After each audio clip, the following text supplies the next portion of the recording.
Hello everyone. तो हम आज बात करने वाले हैं खेसारी लाल यादव जी और शिल्पी राज का एक बहुत ही बेहतरीन चैता वीडियो सॉन्ग के बारे में, जो कि फुल वीडियो सॉन्ग रिलीज हो चुका है। और इस गाने को लिखे हैं कृष्णा बेदर्दी जी और इसमें म्यूजिक दिए हैं कैशव स्टूडियो पटना से।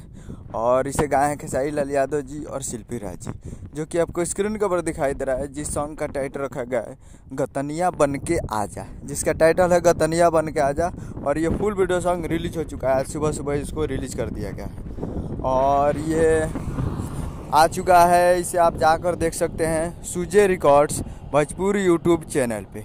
सुजे रिकॉर्ड्स भोजपुरी यूट्यूब चैनल पे फुल वीडियो सॉन्ग आ चुका है। और ये कल एक खेसारी म्यूजिक वर्ल्ड पे गाना रिलीज हुआ था और इसमें वीडियो में थे खेसारी लाल यादव जी और यामिनी सिंह जी, जो कि गेहूं दबावे ले कुछ सॉन्ग ऐसा था। तो आप लोग वो ट्रेंडिंग में है तो उसे भी जाकर सुन सकते हैं खेसारी म्यूजिक वर्ल्ड पे। उम्मीद कर रहा हूँ कि वीडियो अच्छा लगा तो चैनल को सब्सक्राइब बेल आइकन प्रेस कर दें, कैसे खेसारी लाल यादव जी के लेटेस्ट न्यूज़ लाते रहें। और वीडियो को एक लाइक कीजिए। मिलते हैं अगले वीडियो में, तब तक के लिए जय हिंद जय भोजपुरी।